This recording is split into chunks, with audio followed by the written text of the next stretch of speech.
Shalom, selamat pagi sahabat Delima. Renungan di pagi hari ini buat kita tertulis dalam 1 Petrus 2 ayat 24. Ia sendiri telah memikul dosa kita di dalam tubuhnya di kayu salib, supaya kita yang telah mati terhadap dosa, hidup untuk kebenaran. Oleh bilur-bilurnya kamu telah sembuh. Sahabat Delima yang terkasih dalam nama Tuhan Yesus Kristus, adakah waktu di hidup kita untuk merancang dan melakukan sesuatu hal untuk kebaikan dan kebahagiaan orang lain?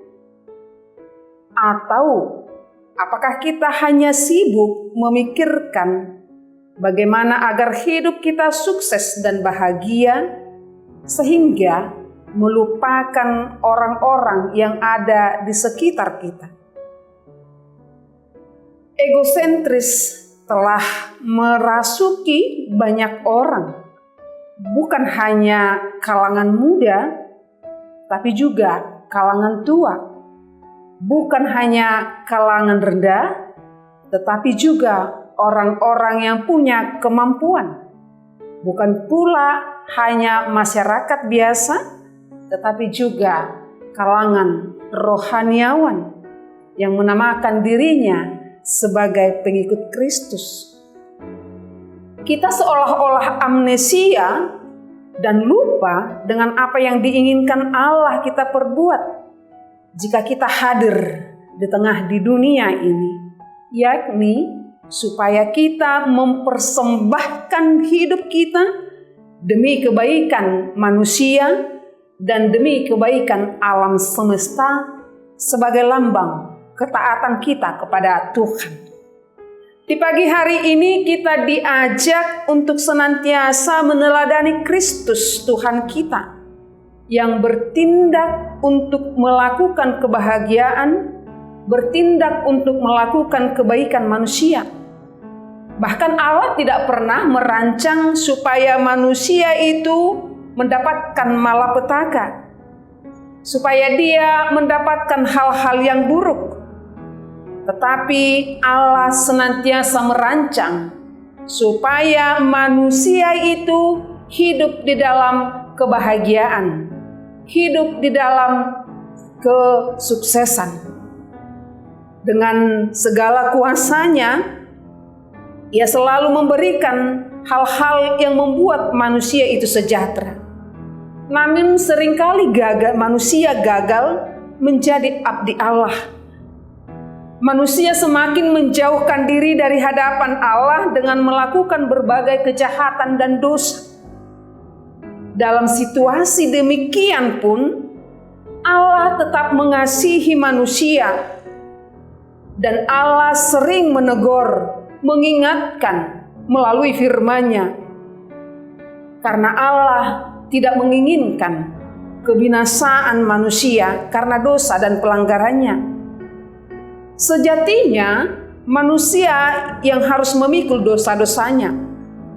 Manusia harus membersihkan diri dari segala dosanya agar bisa memperoleh kehidupan yang kekal.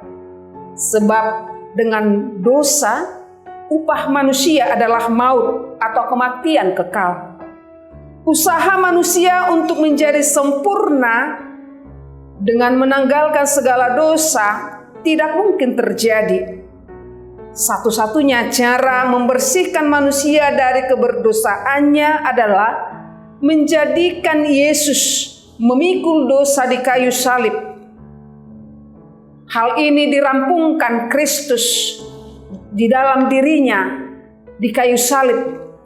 Ia menanggung segala kelakuan dosa kita, yakni dosa-dosa yang kita perbuat agar kita diselamatkan, berpindah dari dalam maut ke dalam hidup yang kekal.